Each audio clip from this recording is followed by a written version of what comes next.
देश की राजनीति में आज एक बड़ा दिन देखने को मिला है। ताज़ा चुनावी नतीजे में भारतीय जनता पार्टी ने शानदार प्रदर्शन करते हुए जीत हासिल की है। कई अहम सीटों पर बढ़त बनाते हुए भाजपा ने एक बार फिर अपनी मजबूत पकड़ साबित की है। सुबह से जारी मतगणना के दौरान जैसे जैसे रुझान सामने आते गए, भाजपा कार्यकर्ताओं में उत्साह बढ़ता गया। पार्टी कार्यालयों के बाहर जश्न का माहौल देखने को मिला। ढोल, नगाड़े, मिठाइयां और समर्थकों की भीड़ ने जीत को खास बना दिया। भाजपा नेताओं ने इस जीत को जनता के विश्वास की जीत बताया है। उनका कहना है कि ये परिणाम विकास कार्यों, संगठन की मजबूती और जनता से जुड़े मुद्दों पर काम करने का नतीजा है। वहीं विपक्ष ने भी नतीजे पर प्रतिक्रिया देते हुए कहा कि वे जनता के फैसले का सम्मान करते हैं और आगे बेहतर रणनीति के साथ वापसी करेंगे। चुनाव के दौरान सुरक्षा व्यवस्था कड़ी रही और मतगणना केंद्रों पर भी प्रशासन पूरी तरह सतर्क नजर आया। कुछ जगहों पर हल्का तनाव जरूर देखने को मिला, लेकिन कुल मिलाकर स्थिति नियंत्रण में रही। राजनीति विश्लेषकों का मानना है कि ये जीत आने वाले समय में देश और राज्यों की राजनीति पर बड़ा असर डाल सकती है। भाजपा के लिए ये परिणाम संगठन को और मजबूत करने का अवसर है, जबकि विपक्ष के लिए ये आत्म मंथन का समय माना जा रहा है। फिलहाल जीत के बाद भाजपा खेमे में जश्न जारी है और आगे की रणनीति पर भी चर्चा शुरू हो गई है। आने वाले दिनों में इस जीत के राजनीतिक मायने और भी साफ होंगे। चुनाव की बेला में वाकई दिल से बधाई दे रहे हैं और ये माननीय गृह मंत्री जी के शब्दों में अंग बंग कलिंग, ये सब तरफ भाजपा का झंडा लहराया। असम ने फिर एक बार घुसपैठियों के खिलाफ राष्ट्रवादी शक्तियों की विजय की तरफ कदम बढ़ाए। जिस प्रकार से बंगाल की हालत हुई है, बंगाल आज़ादी के पहले से बहुत सक्षम, सबल और विकासपरक राज्य हुआ करता था, लेकिन दुर्भाग्य से पहले कांग्रेस, फिर कम्युनिस्ट, फिर टीएमसी, बंगाल आज देश में जो पिछड़ा है, इसका बड़ा कारण बंगाल के लीडरशिप का रहा है। और टीएमसी ने जिस प्रकार से एक तरह से जो दुरावस्था की थी, ये उसका प्रतिकार है कि आज लगभग जो सर्वे आए थे वो सर्वे सार्थक होते दिखाई दे रहे हैं और प्रचंड जीत के साथ भाजपा का झंडा लहरा रहा है। यशस्वी प्रधानमंत्री के नेतृत्व में ये 22वां राज्य हमारे एनडीए के साथ खड़ा होता दिखाई देगा और 17वां राज्य जहां मुख्यमंत्री एक बार फिर भाजपा के होंगे। मैं अपनी ओर से बंगाल की जनता को बधाई देता हूं, दो कारण से।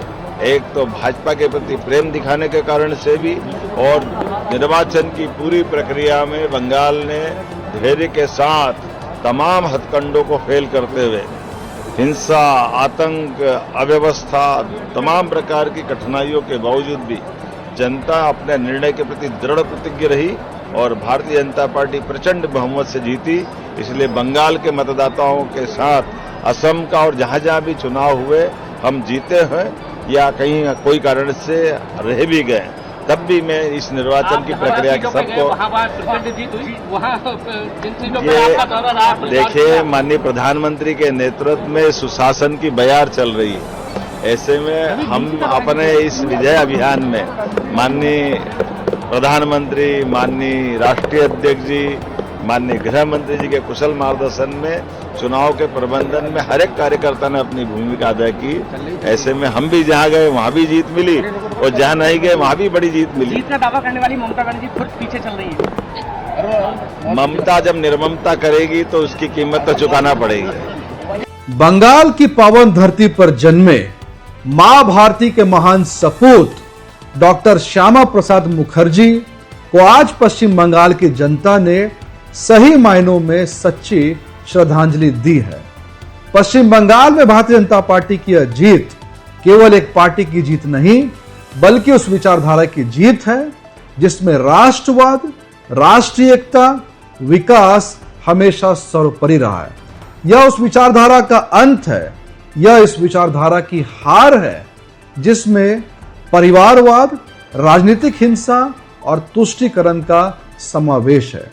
पश्चिम बंगाल की जनता ने यह साबित कर दिया है कि पश्चिम बंगाल समेत पूरे देश में हर नागरिक ने यह संकल्प ले लिया है कि देश के प्रधानमंत्री आदरणीय श्री नरेंद्र मोदी जी के नेतृत्व में भारत को 2047 तक विकसित भारत बनाना है।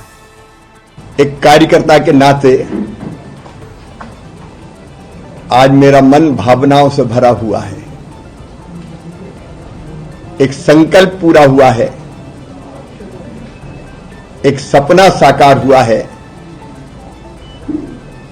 हमारे प्रधानमंत्री माननीय नरेंद्र मोदी जी के नेतृत्व में आज डॉक्टर श्यामा प्रसाद मुखर्जी जिन्होंने जनसंघ की स्थापना की थी, उनकी आत्मा गदगद होगी।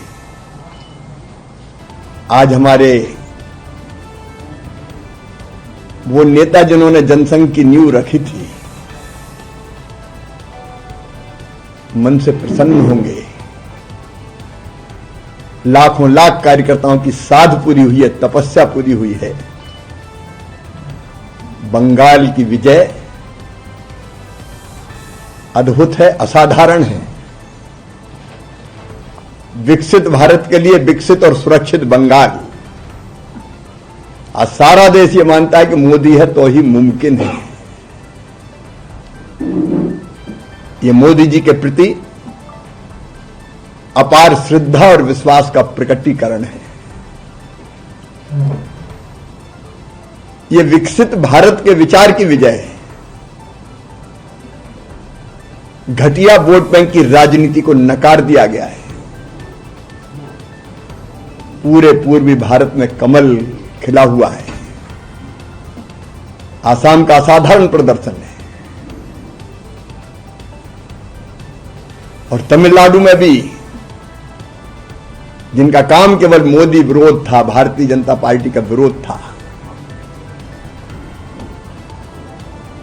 वो आज चारों खाने चित्त हो गए। पुडुचेरी में फिर भारतीय जनता पार्टी एनडीए की सरकार बन रही है। सचमुच में एक नेता के प्रति प्रेम और विश्वास कैसा चमत्कार लाता है, ये इन चुनाव परिणामों से दिख रहा है। जनता साथ है। विकसित भारत के लक्ष्य के हमारे नेता अमित शाह जी की अचूक रणनीति, नितिन जी को भी मैं बधाई देता हूं और मोदी जी का हृदय से अभिनंदन। और हम मानते हैं कि यह सौभाग्य है कि उनके साथ काम करने का हमारे जैसे कार्यकर्ताओं को मौका मिला है। बंगाल की जनता का आभार, आसाम की जनता का आभार, पुडुचेरी की जनता का आभार। तमिलनाडु में भी जो हुआ है वो चमत्कार ही दिखाई दे रहा है। सचमुच में मैं नेता नहीं, आज कार्यकर्ता के नाते भावुक हूं।